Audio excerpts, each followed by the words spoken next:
Emily is so lucky to have such a beautiful mother. It's really unfortunate that Sarah takes after my wife. My husband, constantly belittling our daughter and me. Always praising his niece, never our daughter. The biggest disappointment is really you. It's time to make him understand. My name is Jessica. I'm a working mother in my late 40s. My daughter's name is Sarah. She's a busy senior at her middle school, studying hard for her entrance exams. My husband, John, is also in his late 40s and works as an employee. As a supervisor, he often complains about the stresses of his job when he gets home. I tolerate his complaints because of his work stress. But that's just the beginning. John tends to take out his frustrations on his family. He openly insults our daughter and me. He routinely says that the food I prepare is tasteless. He says it every time he eats. But he eats them all. After meals, he complains about the house not being clean. He runs his finger along the window sash and says, "Dust. Do it over." It's like living in an old TV drama. Finally, you're useless and a disappointment as a wife. Criticizing how I do the dishes, which is beyond frustrating. But it doesn't stop there. John says terrible things to our daughter as well. Despite being his own child, he criticizes everything she does. At her age, it's normal to care about her appearance, but if she changes her hairstyle, he says, it doesn't suit you. If she joins an extracurricular activity, he says, quit that useless activity. Even if she gets good grades, he says, is that all you got? Do better, never giving her any praise. Whenever he speaks, comfortable family time becomes the worst. Sarah and I have had enough of him. One day, we visited my in-laws during a long weekend. My husband's older brother and his family live with his parents. We rarely visit them. My brother-in-law is a kind and nice guy. Their only daughter, Emily, is also a senior at her middle school like Sarah, and she's a very nice girl too. Sarah and Emily get along great. However, there's a problem in this family too. It's my sister-in-law, my brother-in-law's wife. Her name is Jennifer, and she's stunning, like a model. It's hard not to wonder why she married my ordinary-looking brother-in-law. But she has a very strong personality. Too strong. She often makes degrading comments about me. Jessica, you're really bad at makeup. Oh, wait, maybe you just look shabby no matter what. I get told I'm beautiful even without makeup. And that's just the tip of the iceberg. Those are her least harmful comments. The other day, I lost weight again. I can eat anything and not gain weight. Jessica, you've really put on weight. What are you eating to get that way? I got asked to be a model while walking downtown. It's such a hassle to turn those offers down.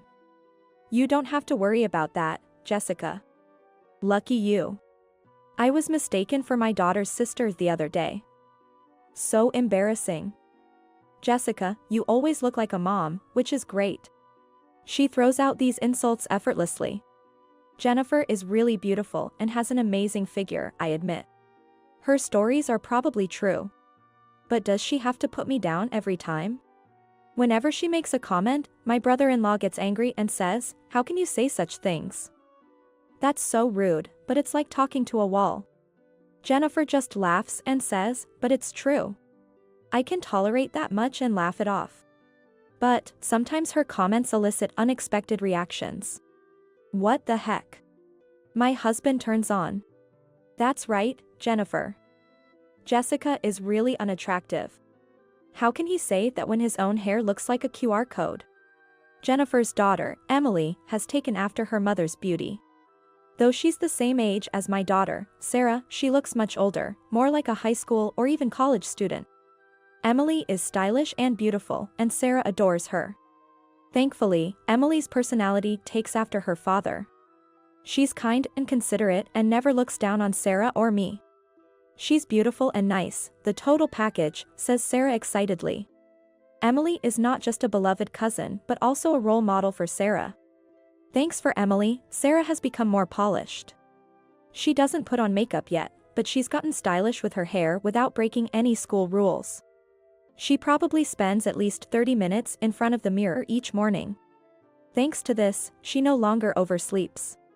My in-laws are good people, and I don't mind visiting their home where they live with my brother-in-law and niece. But it's my sister-in-law and husband's attitudes that bother me. Neither my brother-in-law nor I can get through to them. Is there any way to change the two with the sharp tongues? Before I could come up with a good idea, we ended up visiting my in-laws again. Jessica, you look older.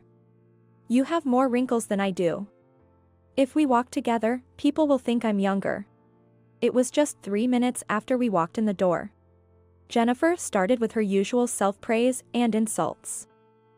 This is going to be another depressing visit. Jessica, are you taking care of your skin? Don't skimp on moisturizer.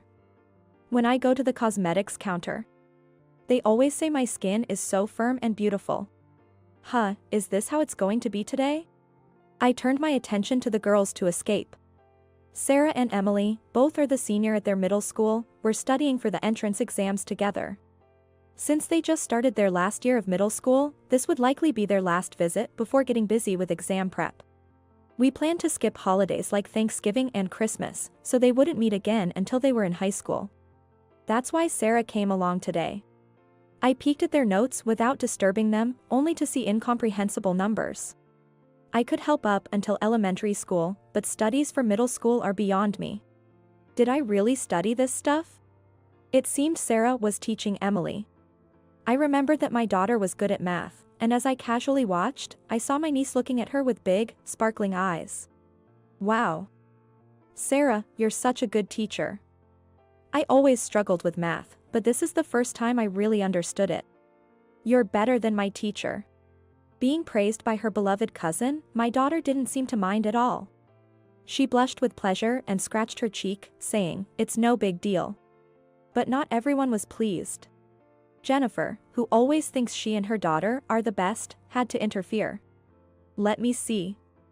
Oh, of course, a plain girl is good at plain studies. And there's a person who nodded in agreement. My stupid husband. Yeah, Sarah might not look great, but at least she's good at studying. Not that it helps much, she's hopeless. Exactly. Is Sarah really related to Emily? Well, Emily's cuteness comes from me. With a mother like Jessica, there's no way her daughter could be pretty. Hey. That's enough. Just as my husband and sister-in-law started to get carried away, my brother-in-law intervened. His face was red with anger. But my husband and sister-in-law ignored him. Instead, my husband pulled out his wallet. He took out a $50 bill and handed it to Emily. Emily, you're really beautiful. You're definitely going to be a winner in life. Here's some allowance from me. You're also modest and kind. Sarah. You should try to be a bit more fashionable instead of just studying. Not that it would help. Considering your mother has always been hopeless at such things. Hearing such horrible things from her aunt and father, tears welled up in Sarah's eyes. But my husband continued to praise Emily and belittle Sarah, ignoring her distress. Emily is so lucky to have such a beautiful mother. Poor Sarah is stuck with a mother like hers. Emily is so happy to look like her mom, while Sarah got stuck looking like her mom. What a difference. Sarah's eyes pleaded for him to stop. Unable to voice her pain, she could only look at him with tear-filled eyes. But my husband ignored her, continuing to compliment Emily and put down Sarah along with my sister-in-law. Enough already. At that moment, I surprised myself with how loudly I shouted. Seeing my daughter in tears pushed me to my limit. I silently took Sarah's hand and left my in-laws' house. I was furious, absolutely furious.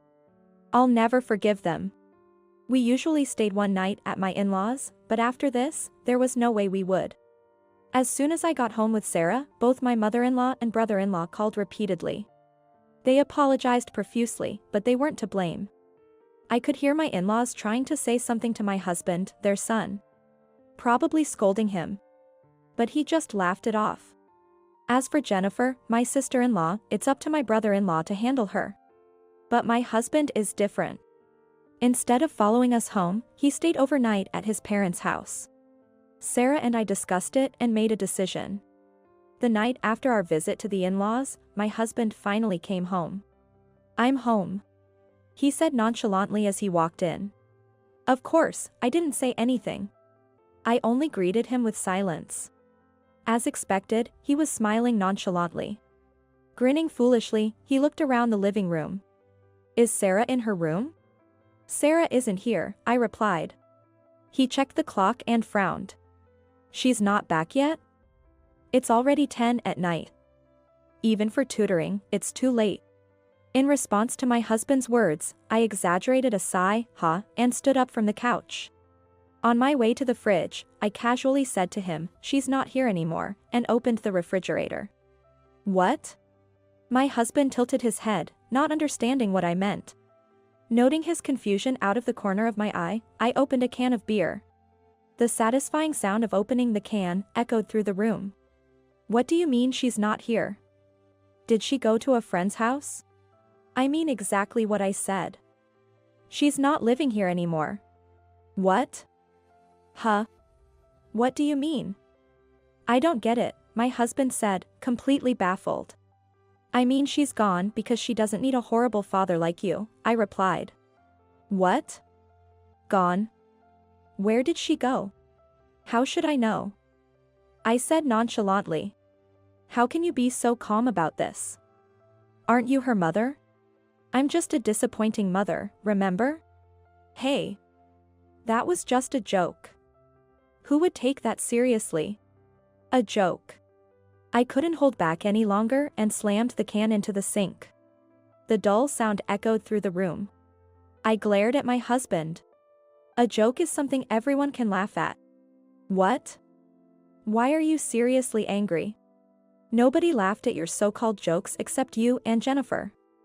"How was that a joke?" "Well, that's because you guys are too uptight. What kind of joke makes your own daughter cry?" I thought it might motivate her." No child in the world is motivated by that." But. Shut up. No more excuses. You've done enough to be abandoned by your daughter." "Abandoned?" "Sarah would abandon me. That's why she has gone." "No." Didn't he really understand how serious his actions were until it was pointed out to him? It's pathetic. With a pale face, my husband grabbed my arm. I coldly brushed it off. What should I do? I don't know. Maybe if I apologize, she'll forgive me? This is the result of over a decade of your behavior. It's not that simple. He seemed to realize the meaning of my words. Speechless, he finally said, "I'll go find her," and rushed out. At the very least, he's worried that his daughter has gone. Despite all the horrible things he said to her. But it's too late. After he left, I went to my room and grabbed my bag. It was a large bag, like I was going on a trip. Most of our things had been sent earlier by courier. Only the essentials remained, but it was still a lot. I picked up the bag and left the house. Seeing that my husband was gone, I went to the main street and hailed a taxi. "Go to." "What's going on? Why are your things gone too?" That was the first thing my husband shouted when he called. I held the phone away from my ear to avoid his loud voice. After letting him vent, I put the phone back to my ear and said, "Of course my things are gone, I moved them."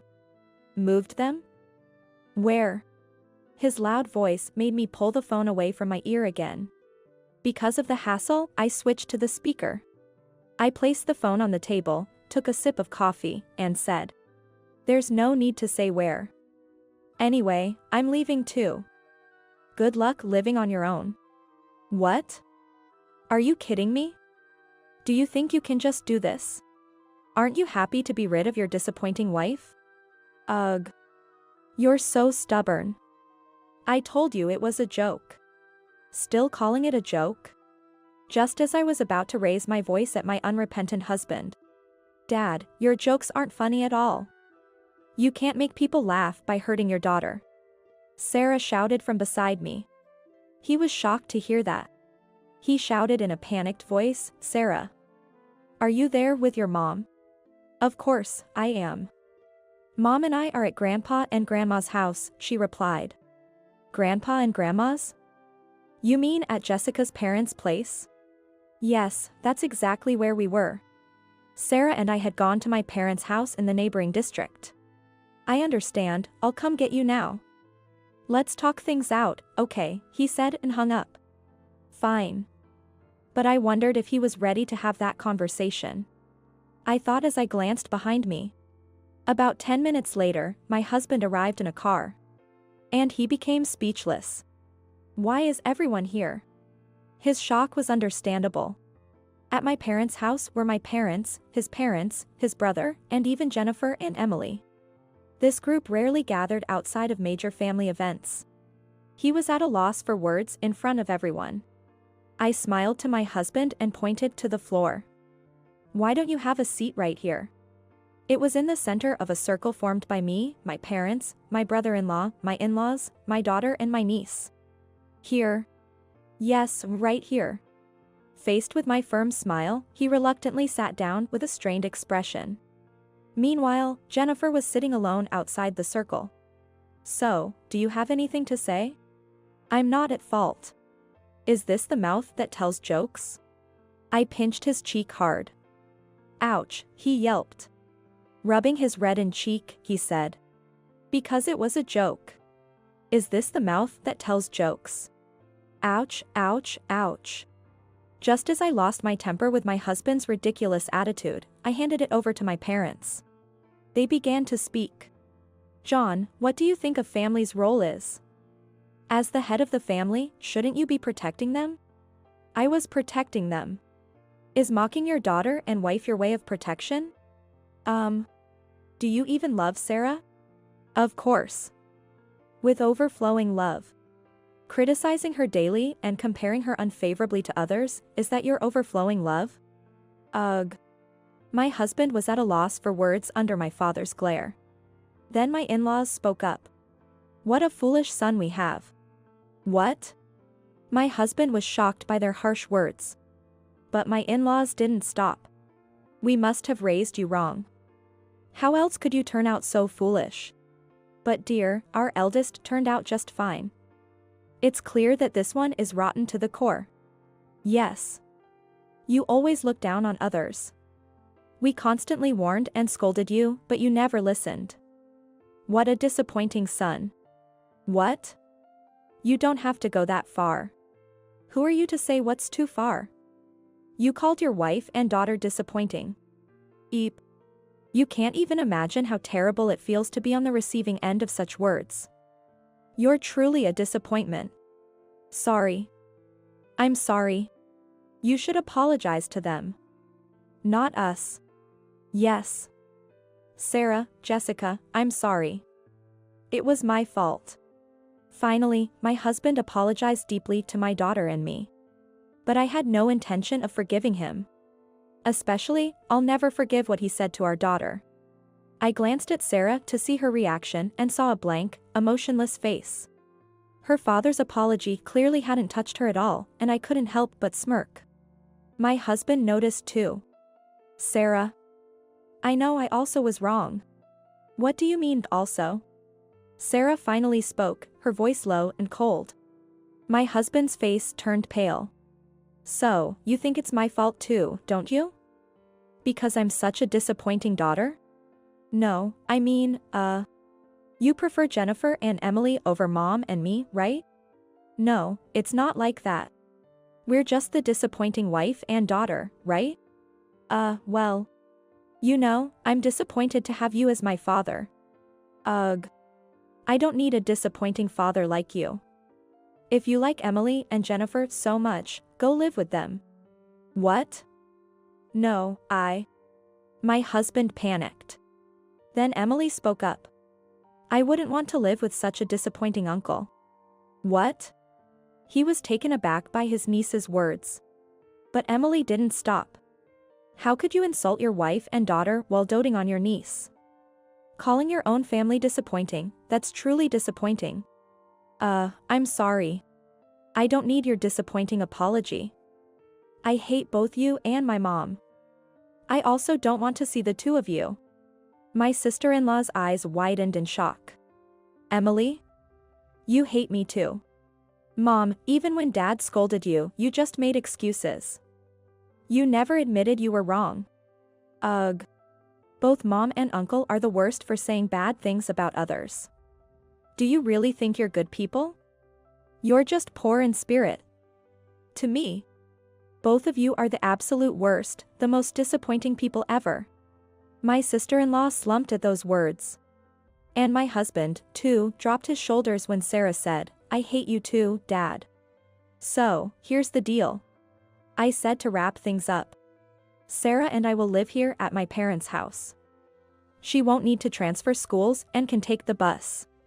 The high school she wants to attend is closer from here, so there's no problem. What? You're not coming back until she starts high school? Not until she starts high school. Are you saying you want a divorce? Well, that depends on your actions from now on. It seemed he had never considered the possibility of being abandoned by his family. He looked pale and hung his head. After that, my sister-in-law was sternly reprimanded by her husband. He had finally reached his limit with her behavior, and they decided to live apart. In other words, she was kicked out of the in-laws' house. With her own parents deceased, she had no place to return to and would have to live on her own from now on. My sister-in-law was reportedly very shocked, but I doubted she'd change. She'd likely end up getting divorced. Emily was quite happy that her mother was leaving. She smiled and hugged Sarah, saying, let's stay close, okay? As for my husband. For a while, he called and messaged daily with apologies, but after I told him it was annoying, he backed off. He had ignored everything I said for years, so it's too late to start listening now. He is paying for our living expenses and child support, so he should continue to show his sincerity. Though, it's doubtful if he'll be able to attend Sarah's wedding. As for Sarah, she's thriving without her father's constant criticism. Seeing her smile more often makes me happy too. I've started working and am enjoying my days. At this rate, we might not need the money from my husband anymore. I thought what this implies is, and smiled to myself.